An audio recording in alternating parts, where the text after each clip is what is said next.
하셔서 하나님의 말씀을 함께 읽겠습니다. 우리 사도행전 21장 7절에서 14절입니다. 사도행전 21장 7절에서 14절입니다. 저와 한 절씩 교독하도록 하겠습니다.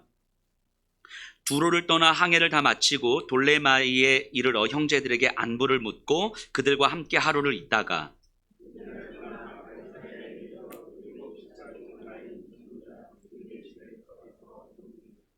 그에게 딸 넷이 있으니 처녀로 예언하는 자라.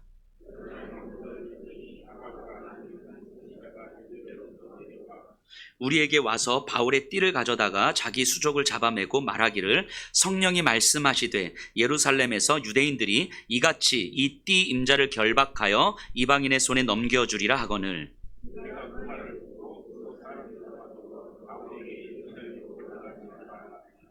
바울이 대답하되 여러분이 어찌하여 울어 내 마음을 상하게 하느냐. 나는 주 예수의 이름을 위하여 결박당할 뿐 아니라 예루살렘에서 죽을 것도 각오하였노라 하니 그가 권함을 받지 아니하므로 우리가 주의 뜻대로 이루어지이다 하고 그쳤노라. 아멘. 자리에 앉아 주시기 바랍니다.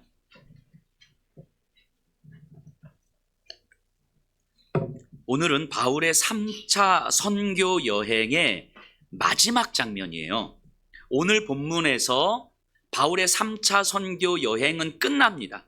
이후에는요, 예루살렘에 도착한 바울이 잡히고 신문을 당하고 로마로 압송되는 과정이에요. 자, 예루살렘으로 가야만 했던 바울의 마지막 걸음이 어떠했는지, 예루살렘을 향한 바울의 여정이 오늘을 사는 그리스도인들에게 어떤 메시지를 주는지 오늘 본문을 통해서 생각해 보면 좋겠습니다. 바울은요, 밀레도에서 에베소 교회 지도자들에게 고별 설교를 마치고 나서 두로를 향해서 출발합니다. 우리 21장 3절 4절인데요. 제가 읽어볼게요. 구브로를 바라보고 이를 왼편에 두고 수리아로 항해하여 두로에서 상륙하니 거기서 배의 짐을 풀려 함이러라. 제자들을 찾아 거기서 이레를 머물더니 그 제자들이 성령의 감동으로 바울더러 예루살렘에 들어가지 말라 하더라. 두로의 그리스도인들과 함께 이레를 머물면서 복음을 전하고 삶을 나누었어요. 그러다 이제 두로의 그리스도인들이 성령의 감동을 받아서 바울에게 뭐라고 이야기하냐면 예루살렘으로 향해서 당신이 가고 있는데 예루살렘으로 가면 당신은 분명히 붙잡히고 고문을 당하고 죽을 수도 있습니다. 그러니까 가지 마십시오. 이렇게 매달리는 거예요. 두로의 제자들은요, 바울을 진심으로 걱정하고 또 기도하는 사람들이었어요. 바울과 이야기를 나누면서 성령께서 깨닫게 하신 거죠. 저 바울이 예루살렘 가면 안 될 것 같은데 이런 거. 그런데 바울은 그들의 이야기를 들으면서도 자신의 길을 고집해서 갑니다. 여러분, 이 장면을 보세요. 두로의 그리스도인들은 성령의 감동으로 바울을 말리고 있는 거예요. 그런데 바울도 성령의 감동으로 예루살렘에 가겠다는 거잖아요. 똑같은 성령께서 두로의 제자들도 감동하시고 바울도 감동하셨어요. 성령께서 두로의 제자들에게도 말씀하시고 바울에게도 말씀하셨는데 이게 달라요. 누구는 말리고 가지 말라 하고 누구는 가라고 하는 거예요. 같은 성령께서 깨닫게 하신 것인데 왜 이런 차이가 생기는 거겠습니까? 과연 어떤 것이 진짜 성령의 깨닫게 하심이겠습니까? 이 질문을 오늘 본문을 좀 진행해 가면서 생각해 보려고 합니다. 우리 7절 8절 읽어볼게요. 제가 두로를 떠나 항해를 다 마치고 돌레마이에 이르러 형제들에게 안부를 묻고 그들과 함께 하루를 있다가 이튿날 떠나 가이사랴에 이르러 7 집사 중 하나인 전도자 빌립의 집에 들어가서 머무르니라. 지역이 다 나오는데 이제까지 우리가 지도를 좀 많이 보셨어요. 그 3차 여행에 대해서 지역 하나하나를 다 기억할 필요는 없지만 대략적인 흐름이 어떤지를 좀 보셔야 돼요. 이제 바울 일행은 가이사랴에 이르릅니다. 밀레도에서 그러니까 성도님들이 보실 때 요쪽 밀레도에서 가이사랴까지 배를 타고 쭉 오게 되는데 이 거리가 대략 한 1070km 정도예요. 그러니까 1000km, 어마어마한 거리를 지금 바울이 항해해서 온 거예요. 그리고 이제 가이사랴에서 예루살렘으로 가야 되잖아요. 예루살렘을 향해서 가는 거리는 걸어서 한 100km 정도. 이제 요게 남은 거예요. 그런데 가이사랴에서 이제 숨고르기도 좀 하고, 그리고 가이사랴에서 꼭 만나야 될 사람이 있었던 것 같아요. 그래서 가이사랴에 머뭅니다. 바로 전도자 빌립인데요. 가이사랴에서 빌립을 만났어요. 여러분, 전도자 빌립이 어떤 사람입니까? 사도행전 6장에 나오죠. 예루살렘 교회에 7명의 집사를 세웁니다. 그 중에 한 사람이 빌립이었어요. 7 집사 중 스데반이라는 집사가 있는데, 스데반이 복음을 전하다가 유대인들에게 돌에 맞아 죽는 일이 발생해요.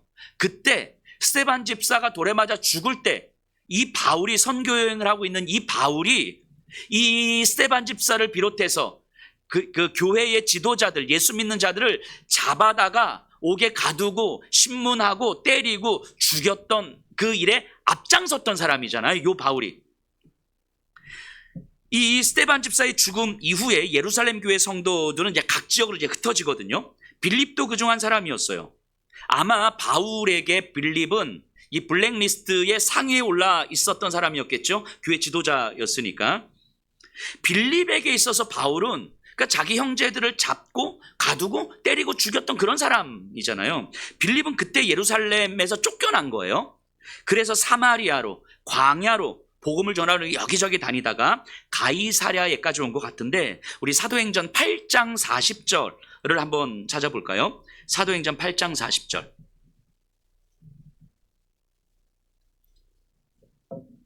예루살렘에서 쫓겨난 빌립이 여기저기 복음을 전하다가, 제가 읽어볼게요. 빌립은 아소도에 나타나 여러 성으로 지나다니며 복음을 전하고 가이사랴에 이르니라. 빌립이 이때 가이사랴에 이르고 지금까지 이른 것 같아요. 요 8장 40절에 빌립이 가이사랴에 이른 후부터 지금 바울이 가이사랴에 도착할 때까지가 시간이 대략 한 20년 정도 지난 후거든요. 20년. 바울은, 물론 빌립은 바울에 대한 소식을 들었을 거예요, 분명히. 또 바울도 빌립에 대한 이야기를 들었겠죠. 바울은 빌립에 대한 빚진 마음을 가지고 있었을 거예요. 미안함과 부끄러움도 분명히 있었을 겁니다.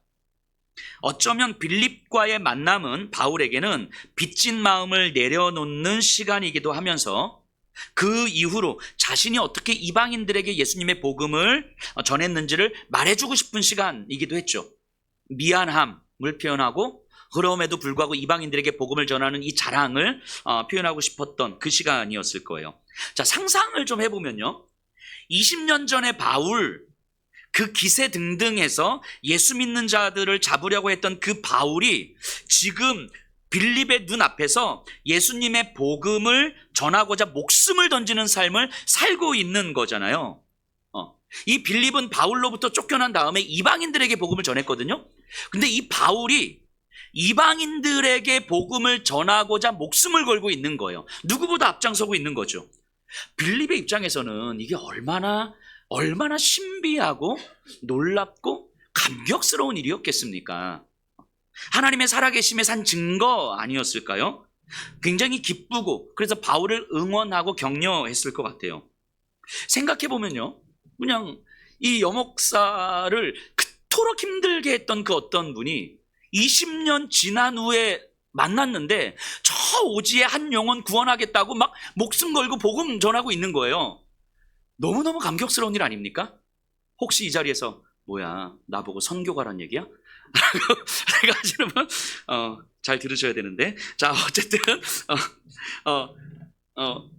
또는 절대 예수님을 믿지 않을 것 같은 어떤 사람이, 또는 고난 중에 절망해서 삶을 포기하려고 했던 어떤 사람이 20년이 지난 후에 만났는데 너무너무 아름다운 믿음의 삶을 살아가고 있는 거예요. 그렇게 만났을 때 그 기쁨과 감격이 얼마나 컸겠습니까? 정말 하나님 살아계시는구나, 이거 고백하지 않았겠습니까? 그러니까 그 삶을 응원하고 그 삶을 격려하고 서로 위로를 받지 않았겠습니까?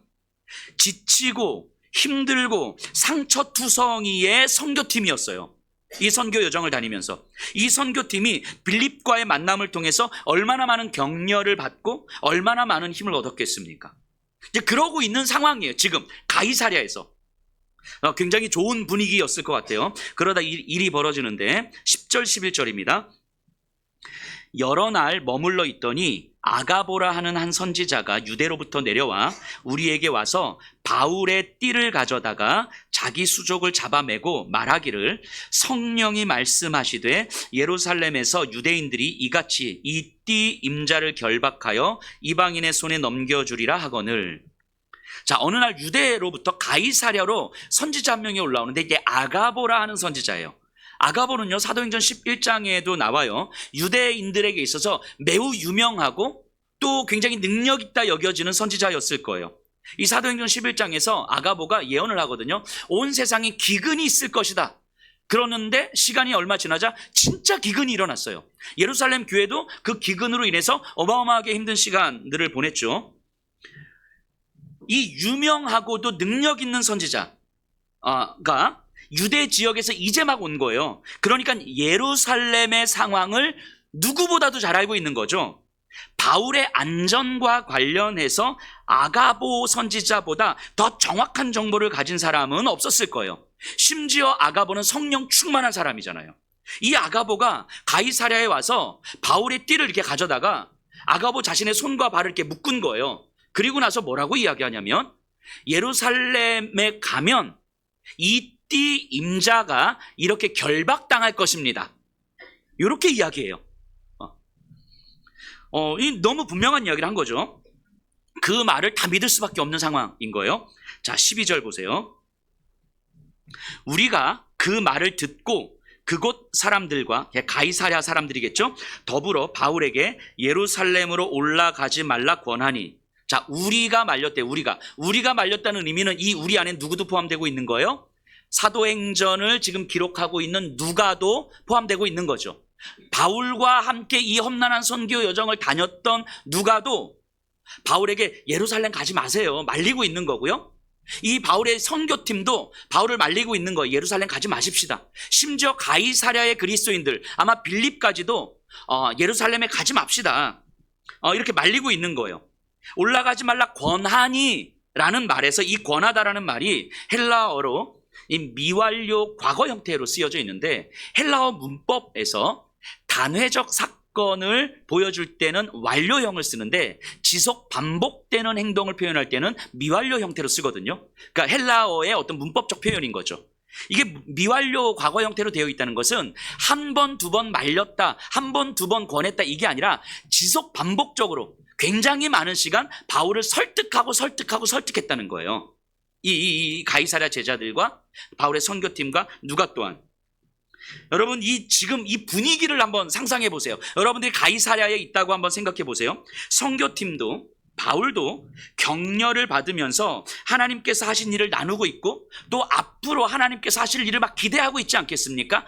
이 바울을 통해서 하나님께서 앞으로 하실 일들, 이 이방인들이 얼마나 많은 이방인들이 예수께로 돌아올까, 이걸 기대하면서 기대에 부풀면서 우리가 이렇게 힘겨워도 지치고 힘들어도 정말 이 길을 우리는 걸어가야지 하면서 앞으로 바울과 함께 할 그 일들이 막 소망하고 있었을 거예요.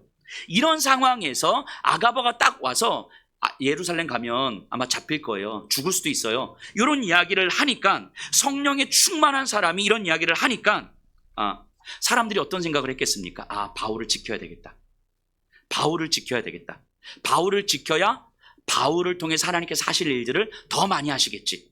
뭐 이런 생각을 했을 거예요. 그것이 주님의 뜻이라고 사람들은 믿었을 거예요. 여러분, 바울 주변의 사람들이 바울을 말리는 것이 지금 요 가이사랴에서만은 아니잖아요. 밀레도에서, 우리 지지난 시간 살펴봤어요. 밀레도에서 에베소 교회 장로들이 울면서 매달렸습니다. 앞서 두로에서도요, 그리스도인들은 성령의 감동으로 말린 거예요.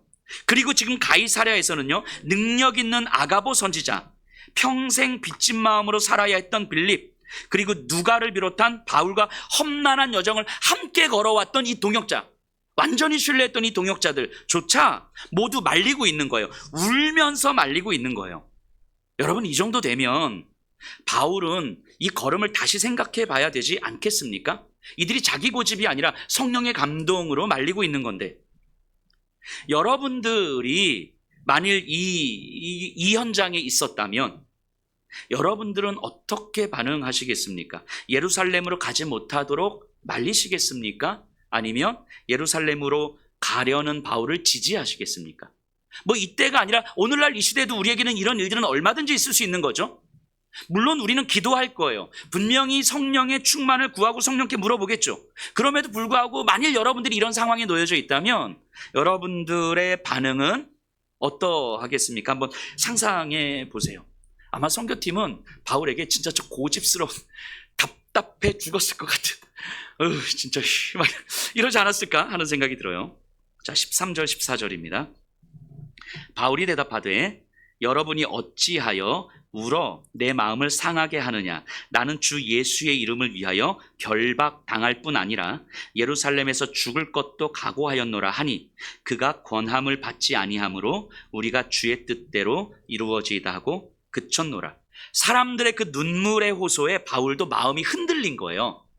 당신들이 이렇게 울면서 계속해서 매달리니까 나도 마음이 아프다고 이야기하는 거예요. 이들의 말이 맞다는 걸 바울도 알아요. 고난이 뻔히 보이는 길이라는 걸 바울도 알아요. 이들이 자신을 얼마나 사랑하고 있는지, 이들이 자신을 위해서 얼마나 기도하고 있는지도 알아요. 그런데도 불구하고 바울은 자신의 길을 고집합니다. 자신이 예루살렘으로 가려는 것은 안전할 것을 기대하기 때문이 아니라 오직 예수님의 이름을 증거하기 위함이다 라고 이야기를 해요. 여러분, 제가 이제 몇 번 말씀드린 것 같은데 지금 이 3차 선교 여행에서 바울이 예루살렘으로 가려고 하는 구체적인 이유가 뭐였죠? 이 예루살렘 교회는요, 지금 극심한 빈곤에 처해 있거든요. 너무너무 힘든 거예요. 경제적으로 너무 힘든 거예요. 먹고 사는 게 너무 힘든 거예요. 그래서 이 소식을 들은 이방 교회들이, 이 개척 교회들이, 초신자들로 모여진 교회들이, 자기들도 먹고 사는 게 힘든 이방 교회들이, 이 자기들도 위협과 박해에 놓여져 있는 이 이방 교회들이 돈을 모은 거예요. 헌금을 모은 거예요. 그래서 저 예루살렘 교회에 갖다 주려고, 이렇게 도와주려고. 그리고 바울은 그 헌금을 가지고 있어요, 지금. 그리고 이 헌금을 가지고 예루살렘 교회로 이제 가는 중이거든요. 자, 이거는요, 단순히 구제의 차원이 아니에요. 예루살렘 교회의 구성원들은 유대인 그리스도인들이죠. 유대인이었다가 그리스도인이 된 사람들.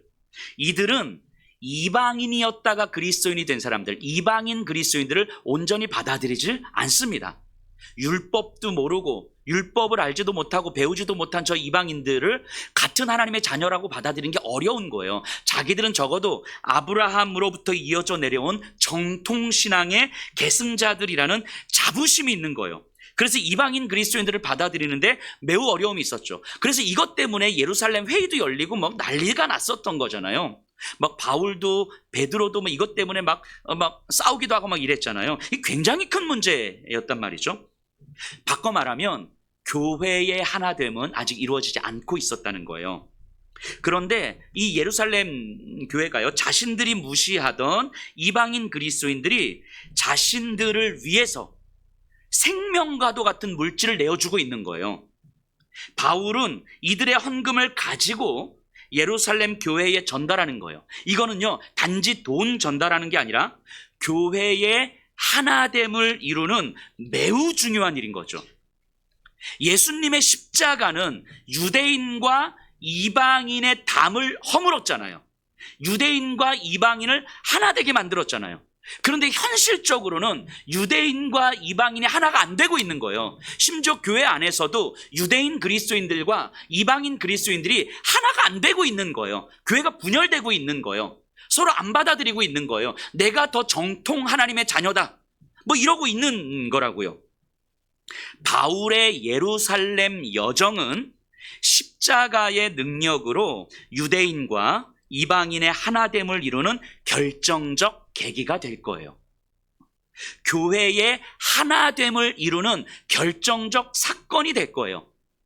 즉 바울은 이 마음으로 예루살렘을 향해서 가고 있는 거죠. 이렇게 교회가 하나 되어지고 유대인 그리스도인들과 이방인 그리스도인들 사이에 막힌 담이 허물어져 교회가 그리스도의 십자가 안에서 하나 되었을 때에 그 위에서 바울은 이제 로마도 가고 저기 서바나도 가고 갈 생각이었던 거죠. 그러니까 정리하면 지금 바울이 고집스럽게 예루살렘으로 가려는 이유는 이 땅에 분열된 교회를 하나 되게 하기 위한 중요한 걸음이었기 때문인 거예요.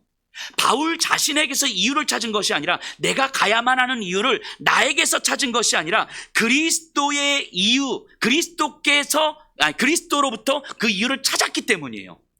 그러니까 내가 좀 힘들고 나에게 고난이 있어도, 내가 잡힌다 할지라도 내가 예루살렘에 가면 교회의 하나됨을 이룰 수 있을 거라고 믿는 거예요.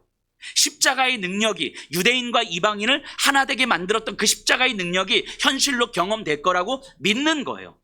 그 믿음으로 이방인 교회들은 헌금을 한 거고, 그 믿음을 가지고 바울은 이 헌금을 가지고 예루살렘 교회를 향해서 가고 있는 거죠. 자, 여러분, 밀레도에서도요, 두로에서도, 가이사랴에서도 분명히 사람들은 성령의 감동을 받았어요. 성령은 사람들에게 분명히 알려주셨어요.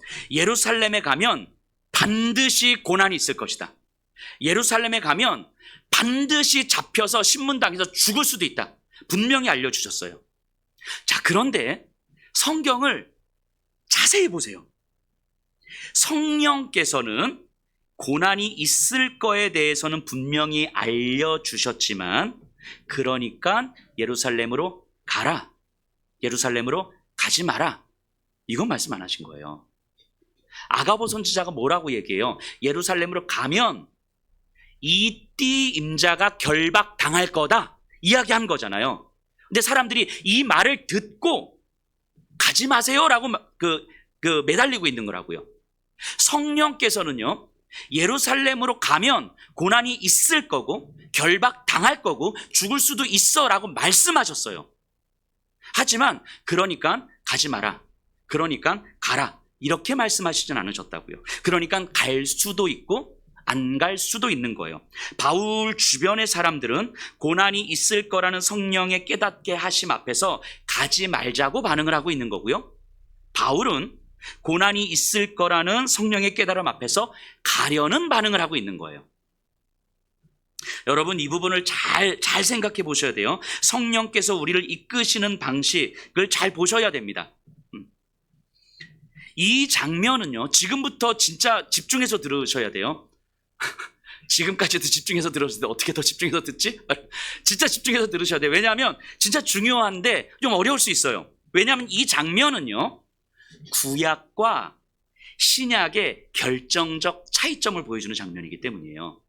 구약과 신약의 결정적 차이가 여기서 드러나거든요. 여러분, 구약 시대의 하나님은요, 직접 말씀하셨잖아요. 분명히 말씀하셨어요. 선명히 말씀하셨잖아요. 우리도 가끔 이런 생각 하시죠? 너무 애매모호할 때, 이게 하나님의 뜻인지 저게 하나님의 뜻인지 모를 때, 하나님이 내 귀에다 대고, 환우가 너 개척해라, 환우가 너 지금 가서 누구 만나라, 환우가 너 목사하지 말고 분식 좀 해, 이런, 예를 들면 하나님이 이렇게 선명하게 말씀해 주시면 너무 좋겠다, 이런 생각 가끔씩 하실 때 있지 않습니까? 근데 직접 말씀하시면 진짜 힘드실 거예요, 여러분들은. 우리는 많이 상상해 보세요. 정말 우리에게 원수와도 같은 사람에게, 야, 너 용서하고 사랑해라, 가능하시겠어요, 이거? 자, 하나님은 직접 말씀하셨어요, 구약 시대에. 그런데 구약의 결론이 무엇입니까? 구약의 결론? 인간은 하나님의 말씀에 순종할 수 없는 존재더라. 이게 구약의 결론이죠. 하나님이 아무리 선명하게 말씀하셔도 인간은 그 말씀에 못 따르는 거예요. 따를 수가 없는 거예요. 하나님이 말씀하시면 말씀하실수록 인간이 얼마나 타락한 존재인지가 드러나더라는 거예요. 이게 구약의 결론이죠. 그래서 하나님은 명령하시고 순종하는지 안 하는지를 바라보시는데 우리는 순종 못 하더라는 거예요.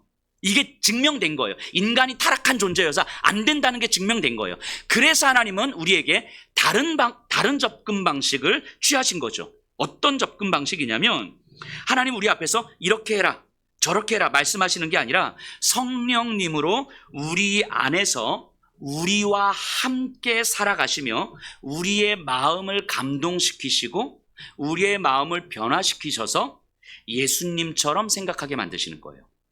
우리에게 말씀하시고 우리가 따르냐 안 따르느냐가 아니라 우리 안에서 우리와 함께 살아가시는 거예요. 그리고 우리를 감동시키시고 우리를 변화시키는 거예요. 왜요? 우리가 못할 걸 아니까. 내가 말씀에 순종하지 못할 걸 아니까. 주님 아무리 말씀하셔도 우리는 순종 못할 테니까. 그러니까 나한테 기대하지 않으시는 거예요. 우리한테 기대하지 않으시는 거예요.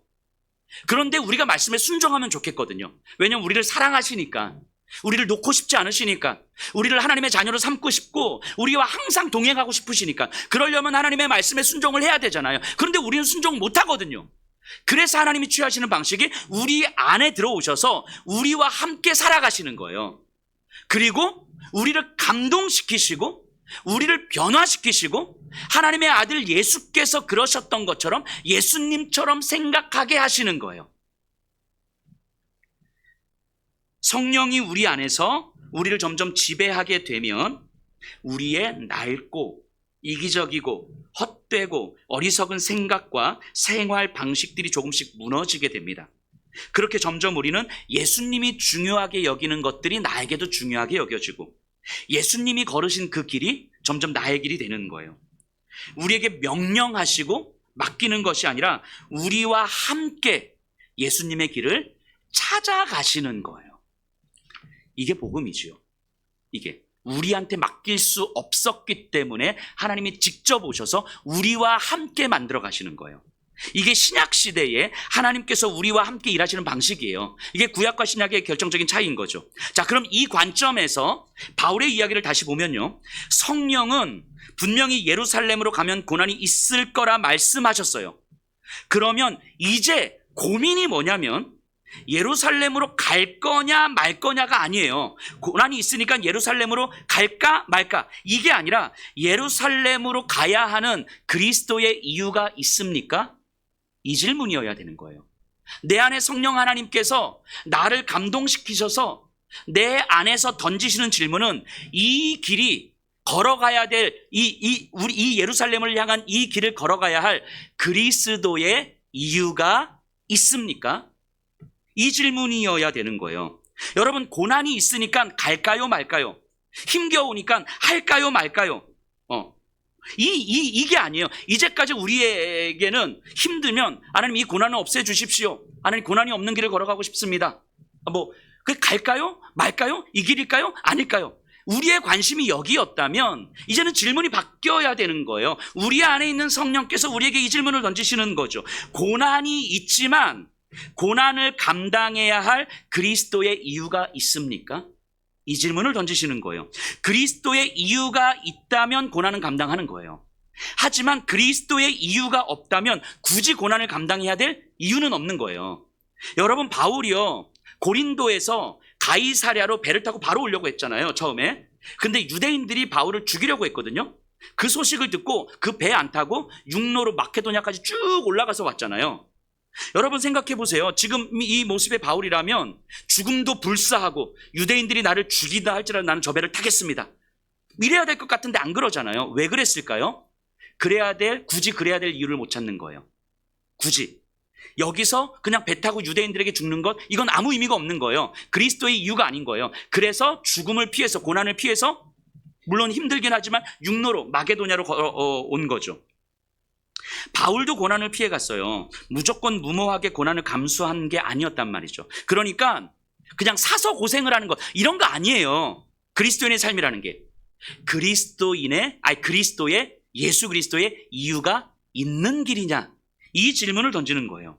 하나님은요 우리에게 너 여기로 가, 너 저기로 가, 너 고난 받아 이런 식으로 명령하시지 않는 거예요. 대신 우리 안에서 끊임없이 그리스도의 이유를 찾게 하시는 거예요. 그리스도의 이유가 있는 그 길, 그리스도의 이유가 있는 그 걸음을 걷게 하시는 거예요. 그래서 우리 안에서 우리를 감동시키고 우리에게 질문하시고 우리와 몸부림치시면서 우리 안에서 예수께서 걸어가신 그 길을 우리에게 성령 하나님 우리에게 깨닫게 하시고 걷게 하시는 거예요. 이게 성령께서 우리 안에서 하시는 일인 거죠. 여러분, 바울 주변의 사람들은요, 분명 기도하는 사람들이었어요. 또한 바울을 너무 사랑하는 사람들이었죠. 그래서였는지 그들에게는 바울이 먼저 보였어요. 바울이 먼저 보였고 바울을 지키고 싶었을 거예요. 그래서 예루살렘을 향한 그리스도의 이유가 상대적으로 작아 보였을 거예요. 하지만 바울에게는 자신이 당할 고난보다 그리스도의 이유가 먼저 보였던 거죠. 지난 주간에요, 저희 집이 이제 보일러가 고장이 난 거예요. 제가 신방이 있어서 나가야 되는데 아내가 먼저 씻고, 그리고 아내는 잘 씻었어요, 온수로. 근데 제가 씻으려고 했는데 온수가 안 나오는 거예요. 에러 메시지가 딱 뜬 거예요. 찬물로 이렇게 이게 나가긴 해야 되겠는데, 이게 엄청, 그래도 웬만하면 씻어보려고 이렇게 하다가 머리가 깨질 것 같아서, 그래서 머리를 안 감았어요.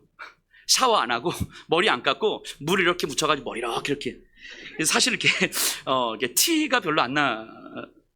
티 났는데 뭐 말씀 안 하신 건지 모르겠지만, 자, 근데 제가 이 머리에 물 이렇게 묻힌 다음에 가능하면 티 안 나게 한 다음에 이렇게 하고, 자, 그리고 이제 신방을 가면서 제가 무슨 생각을 했냐면, 야, 진짜 뭐 북한 사역을 한다는 놈이 복음에 삶을 건다는 사람이 이 차가운 물에 머리 감는 것조차 못하냐?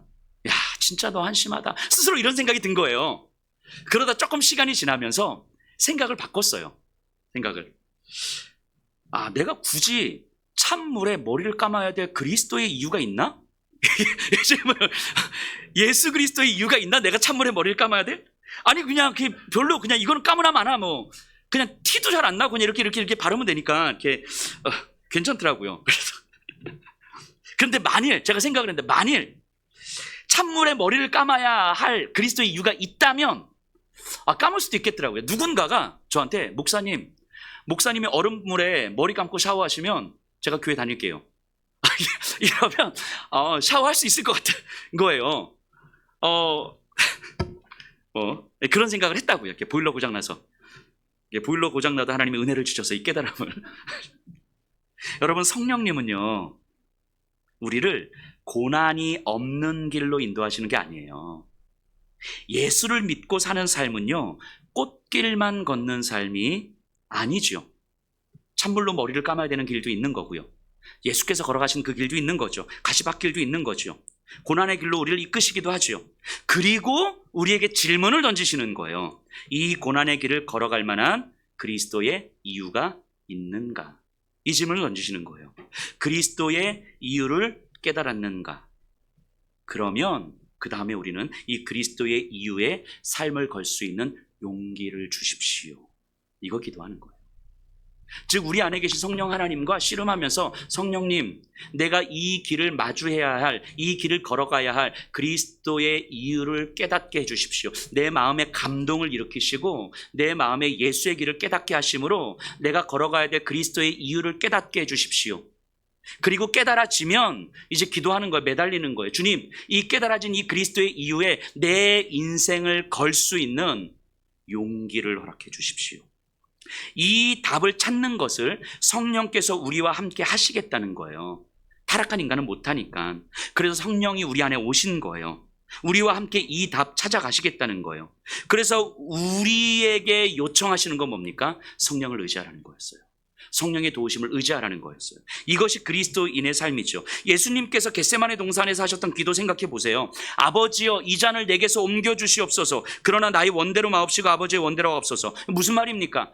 예수님께서 십자가의 길을 놓고, 하나님, 이 길, 십자가의 길 싫다는 거예요. 걷고 싶지 않다는 거예요. 가고 싶지 않다는 거예요. 나도 힘들어 죽을 것 같다는 거죠. 가능하면 이 길이 아니라 다른 길 가게 해 주십시오. 예수님도 아버지한테 그렇게 기도하잖아요. 이 잔 내게서 옮겨주십시오. 나 못 가겠습니다. 힘듭니다. 그런데 예수님께서 그러니까 갈까요 말까요? 이걸 물어본 게 아니라, 그런데 하나님, 이 길을 가야만 할 하나님의 이유가 있다면 갈 수 있는 용기를 허락해 주십시오. 이렇게 기도하는 거예요. 나의 원대로 마옵시고 아버지의 원대로 하옵소서. 기도가 다른 거예요. 질문이 다른 거예요. 이 길일까요? 아닐까요? 십자가로 가면 분명히 비참하고 수치를 당하고 자존심 꺾이고 막 절망하고 좌절할 게 뻔한데, 아무것도 남지 않을 게 뻔한데, 그러니까 그 길은 내가 가야 될 길이 아니구나. 이게 아니고 이 길을 가야만 할 아버지 하나님의 이유가 있습니까? 그 이유가 있다면 깨닫게 해주시고, 그것이 깨달아진다면 주님, 이 길을 갈 수 있는 용기를 주십시오. 기도하는 거예요. 그리스도께서 답을 찾아가신 여정이잖아요. 바울은 예루살렘으로 가는 여정에서 이 답을 찾아가고 있는 거예요. 여전히 흔들리고 두렵지만 그리스도께서 찾으셨던 그 길을 바울도 찾아가는 거예요. 바울 안에 계신 성령님과 함께.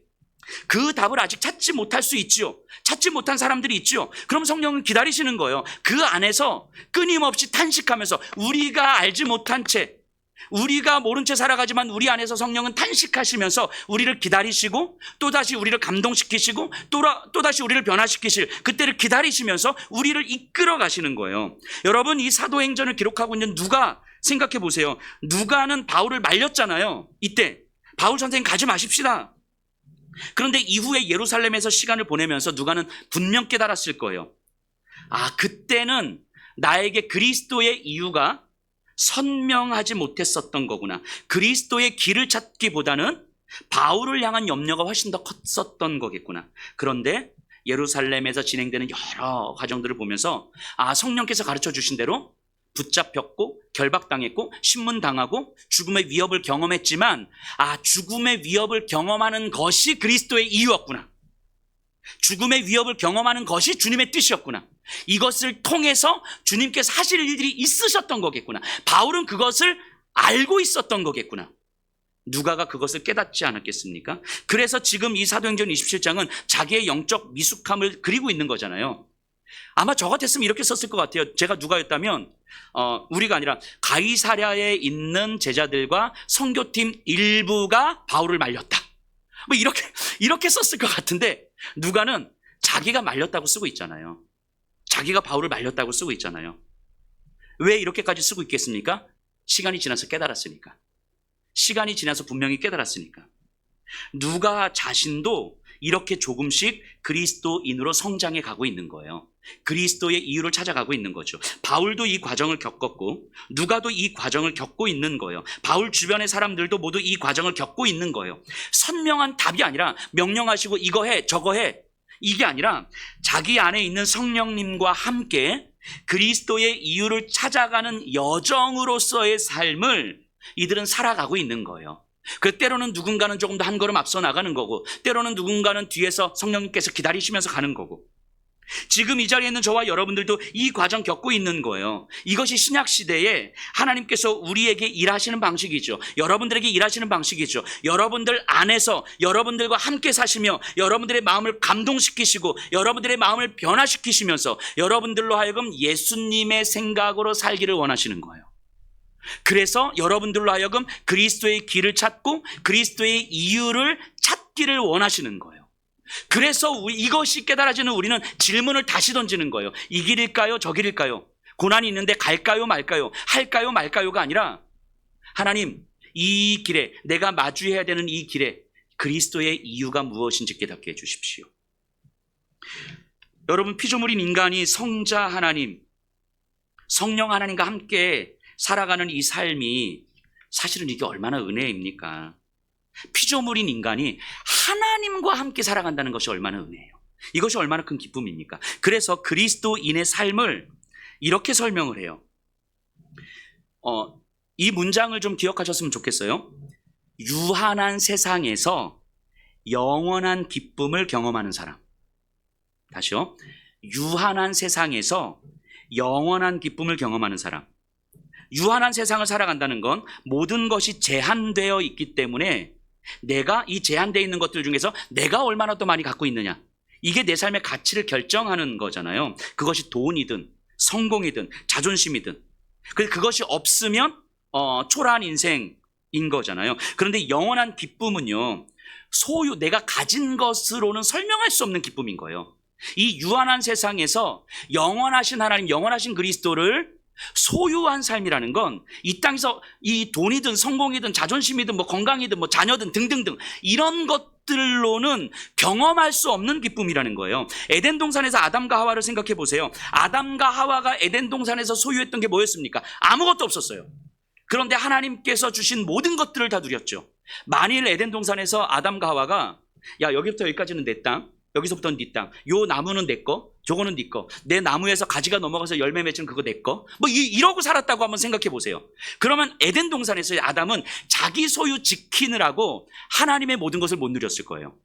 자기 소유 늘려가느라고 하나님의 주신 모든 것을 못 누렸을 거예요. 근데 오늘날 우리가 이렇게 살아가는 거 아닙니까? 내 소유 지키느라고, 내가 움켜쥔 거 살아가느라고, 내 돈, 내 자존심, 내 감정, 내 자녀, 뭐 등등등 내 거 움켜쥐느라고 하나님께서 허락하신 것을 누리지 못한 채 살아가는 경우도 참 많지 않습니까? 죄가 들어온 세상에 하나님으로부터 멀어진 인간은 결국 자기 소유로 기쁨을 찾는 삶을 살아가는 거예요. 유한한 세상에서 유한한 것을 소유하는 것이 이것이 기쁨인 것처럼 살아가는 것.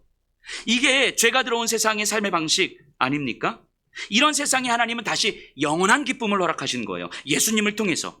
즉 예수님을 믿는다는 것은 유한한 세상에서 살지만 소유로 설명할 수 없는 영원한 기쁨을 맛보는 삶인 거예요. 여전히 우리에게는 소유가 필요하지만 어떤 소유로도 경험할 수 없는 기쁨, 아무리 많은 소유가 가지고 있어도 경험할 수 없는 그 기쁨, 이 기쁨을 맛보게 하시는 것. 이 유한한 피조물이 한낱 피조물에 불과한 우리가 영원하신 하나님, 창조주 하나님과 연결되어서 맞닿아서 영원을 사모하고 영원을 누리는 삶이 허락되었음을 경험하는 요 기쁨, 이거는 이 세상에서 우리가 가지고 있는 것들로는 절대로 경험할 수 없는 기쁨인 거죠.